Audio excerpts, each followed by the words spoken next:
Hello and welcome to Ninja Prep. This is Kapil Goyal, your educator and mentor for PG physics.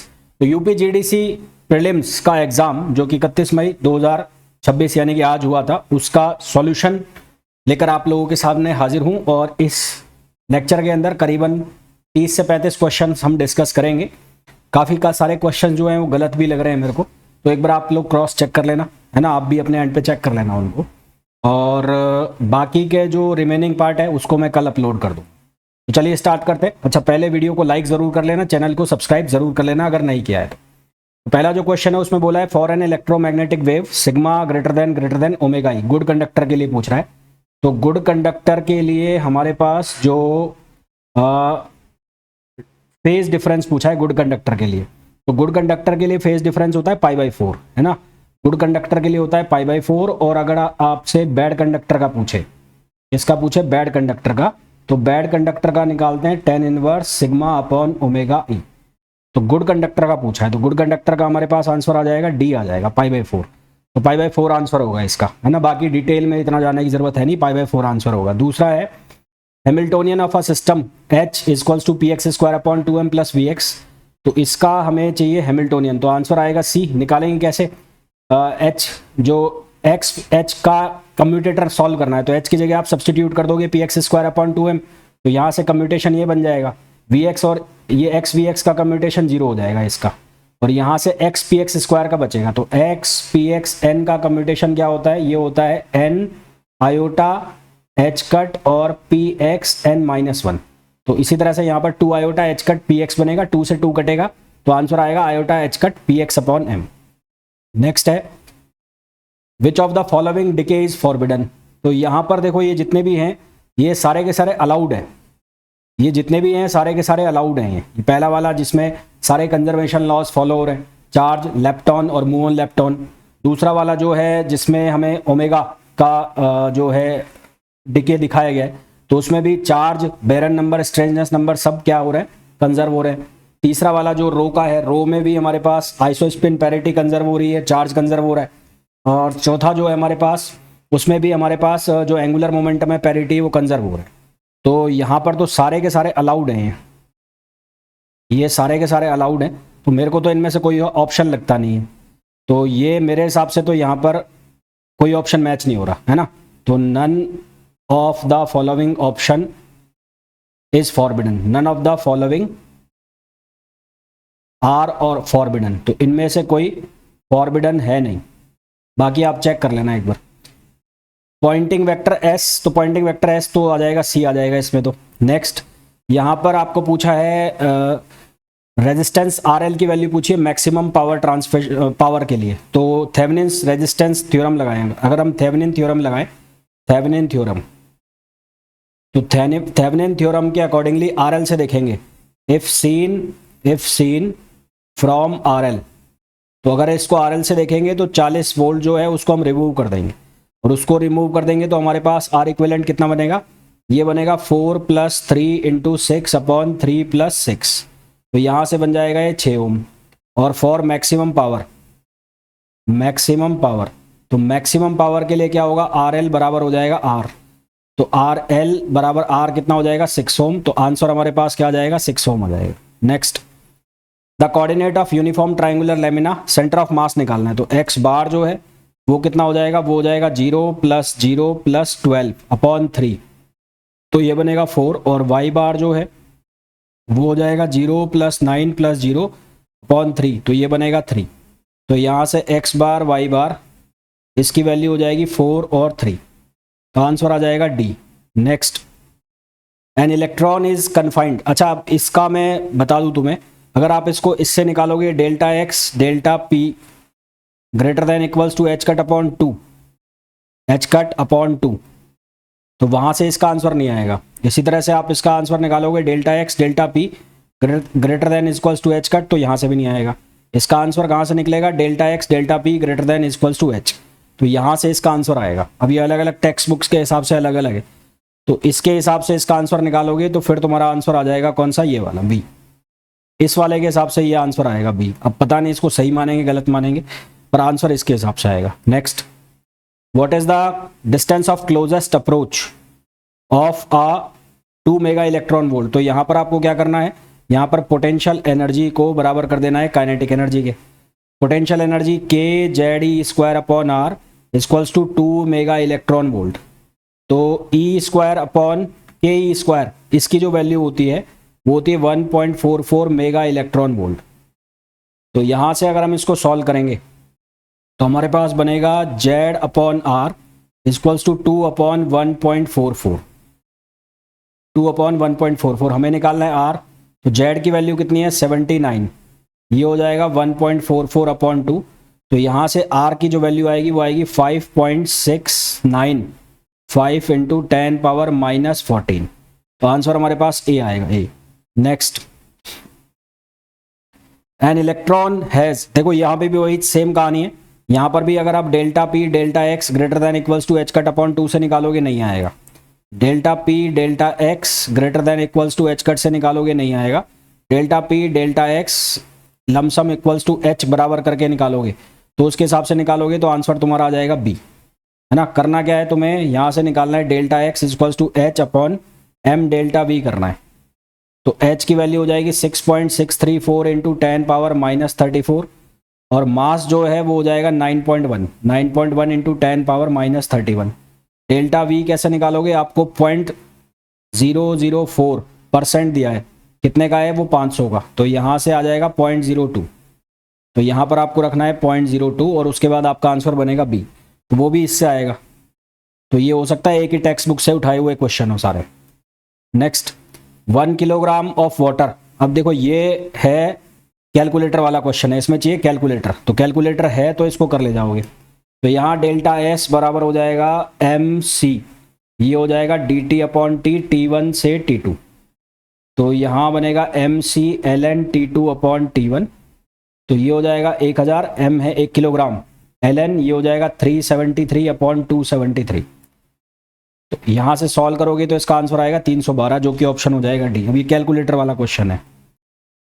Which of the following is use, तो यहाँ पर Hamiltonian बनाना है लंग्रेजियन से, तो P Q dot minus L. तो ये कहाँ से बनता है, ये बनता है लेजेंड्रे ट्रांसफॉर्मेशन से।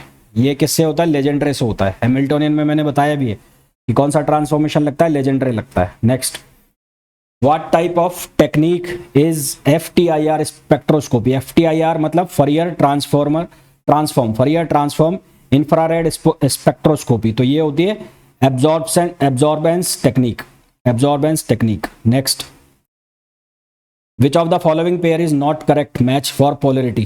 तो ये N2 जो है ये सही है, ये नॉन पोलर होता है, सही है। ऑक्सीजन जो है वो नॉन पोलर है, ये जो है पोलर लिखा हुआ है जबकि ये नॉन पोलर होता है, और ये पोलर है। तो यहाँ पर हमें पूछा है कि करेक्टली कौन मैच नहीं कर रहा है, तो ये सही आंसर हमारे पास क्या आ जाएगा, सी आ जाएगा। ये नॉन पोलर होता है, इसका पोलर लिखा हुआ है। नेक्स्ट देखो, फेज शिफ्ट, यहाँ पर यार फॉर्मूला गलत लिखा हुआ है। इसमें जो फॉर्मूला लगेगा फेज शिफ्ट ऑसिलेटर के लिए वो होता है 1/2πRC√6। तो अगर ये फॉर्मूला लगाते हो तो इस फॉर्मूला से इसका जो आंसर है वो आता है 1.38 किलो हर्ट्ज, ये आंसर आता है। अब इस फॉर्मूला से तो ये आ नहीं रहा है, तो ये डाउटफुल सा है थोड़ा क्वेश्चन, है ना। मेरे हिसाब से तो गलत है, बाकी एक बार चेक कर लेना है इसको। Next, which of the following is axial vector. तो एक्सियल वेक्टर जो होता है, एक्सियल वेक्टर वो होता है टॉर्क, एंगुलर मोमेंटम, मतलब जिनकी डायरेक्शन एक्सिस के अलॉन्ग हो, एंगुलर मोमेंटम,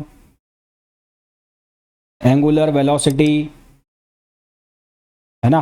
तो यहाँ तो सारे के सारे कौन से पोलर हैं, तो ये सारे पोलर है, तो नन ऑफ दीज आंसर आ जाएगा, none of these. 2D material graphene, very high tensile strength and low resistivity, सही लिखा हुआ है। नेक्स्ट है, which of the following is unit of magnetic dipole. तो मैग्नेटिक डायपोल की यूनिट जूल पर टेस्ला, क्या होती है, जूल पर टेस्ला। फिर है pi meson at rest can decay as pi minus equals to mu minus plus anti neutrino. तो यहाँ पर हमारे पास आएगा ये fix quantity, is a fix quantity answer आएगा। Next, mass is the m is the mass of electron, then what will be the reduce mass of positronium. Positronium के case में reduce mass m1 m2 upon m1 plus m2। तो ये कितना हो जाएगा, me equals to हो जाएगा mp, तो m स्क्वायर अपॉन 2m। तो ये कितना हो जाएगा m/2। तो आंसर हमारे पास आ जाएगा m/2। What is the charge of an up quark? Up quark का चार्ज कितना होता है? तो अप क्वार्क कितना होता है? वो होता है 2/3, है ना। अप क्वार्क जो होता है वो 2/3 होता है। -1/3 जो होता है वो डाउन क्वार्क होता है, डाउन क्वार्क। और -2/3 जो होता है 1/3, ये डाउन क्वार्क का भी होता है, तो स्ट्रेंजनेस का भी होता है। तो हमें पूछा है अप क्वार्क, तो अप क्वार्क का आंसर कौन सा आ जाएगा? डी आ जाएगा। Next,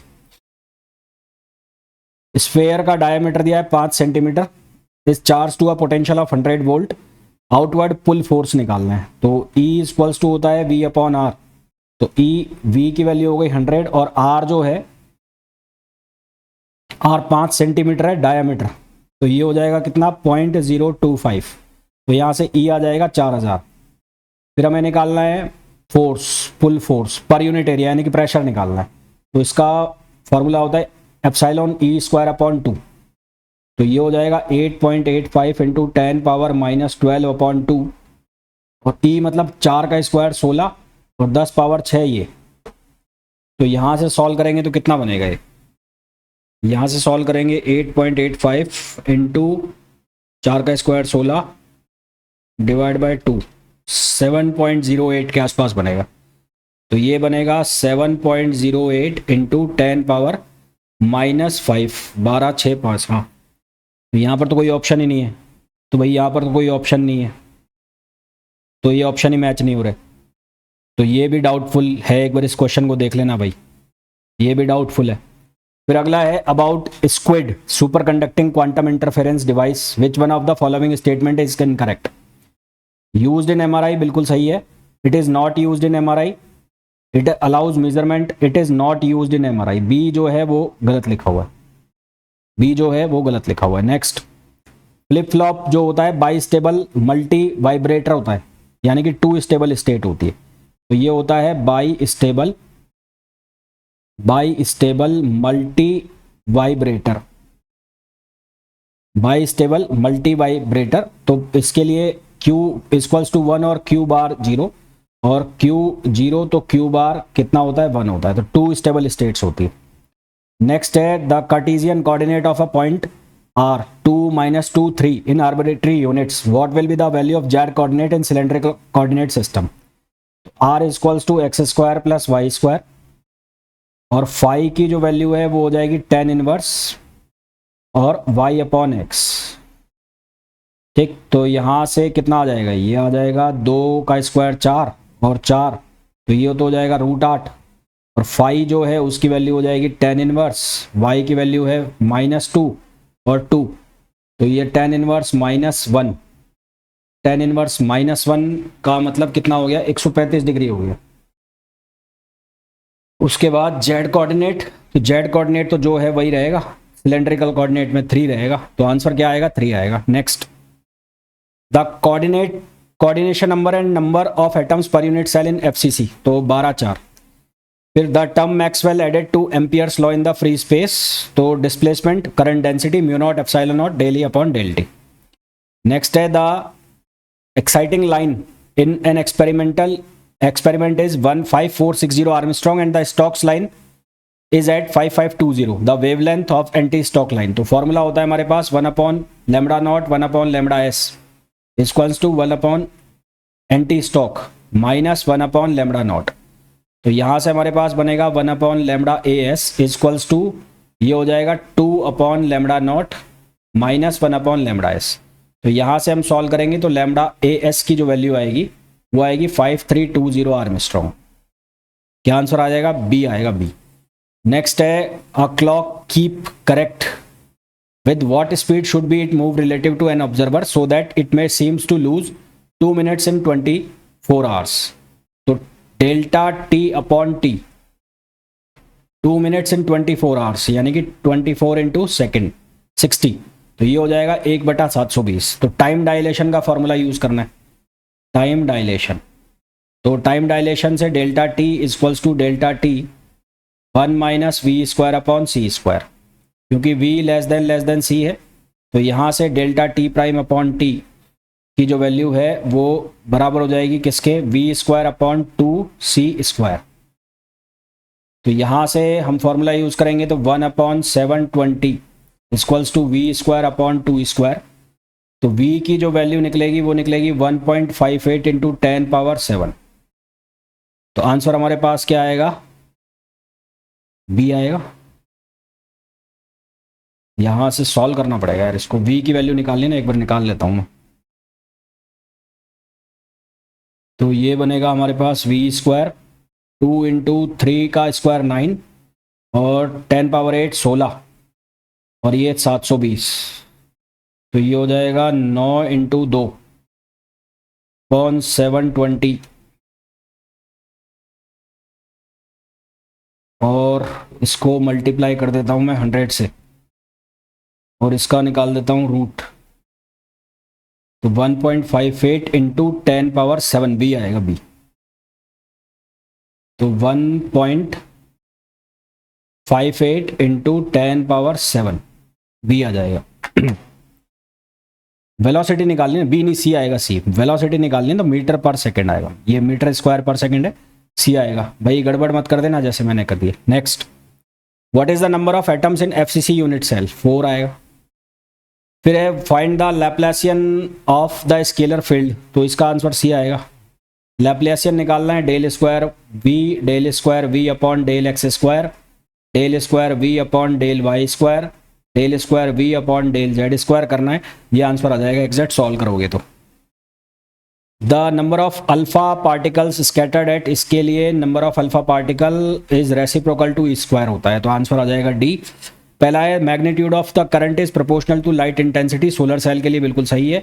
solar cell are used in satellite and space vehicle, सही है, दोनों सही हैं, both A and B. Next है for what which of the following structure reciprocal lattice of simple cube, simple cube ही होता है। फिर है रेक्टेंगुलर वेवगाइड में transverse electric mode are characterized by absence of log, सही लिखा हुआ है। दूसरा है transverse magnetic modes can be propagate in rectangular waveguide without cut off, नहीं दोनों में कट ऑफ फ्रिक्वेंसी यूज होती है, तो सही आंसर हमारे सी आ जाएगा। नेक्स्ट है what is the value of Lande's G factor 2/3, formula use करेंगे GS equals to 1 plus J+1 plus S+1 minus L+1 upon ये हो जाएगा 2JJ+1। यहाँ से S की वैल्यू निकालोगे 2S+1 इक्वल्स टू 3 करके S की वैल्यू आ जाएगी 1 और J की वैल्यू हो जाएगी 2 और जो L है उसकी वैल्यू हो जाएगी 3। ये सारी वैल्यू यहाँ सब्स्टिट्यूट करोगे, GS की वैल्यू हो जाएगी 2/3। तो अभी जो हमने क्वेश्चन किए करीबन 34-35 क्वेश्चन सॉल्व किए हैं। अब इनमें से 2-3 क्वेश्चन ऐसे हैं जो डाउटफुल है एंड आई एम श्योर और भी काफ़ी क्वेश्चन ऐसे होंगे जो डाउटफुल होंगे। तो कल जब मैं इसको कंप्लीट कर रहा हूँ तो करीबन 4-5 क्वेश्चंस तो हमारे पास ऐसे आ जाएंगे जो डाउटफुल होंगे ही होंगे। अब उनका क्या होगा पता नहीं मेरे को, हो सकता है मैं गलत बोल रहा हूँ, आप लोग भी एक बार क्रॉस चेक कर लीजिएगा। वीडियो को लाइक ज़रूर कर देना, चैनल को सब्सक्राइब ज़रूर कर देना।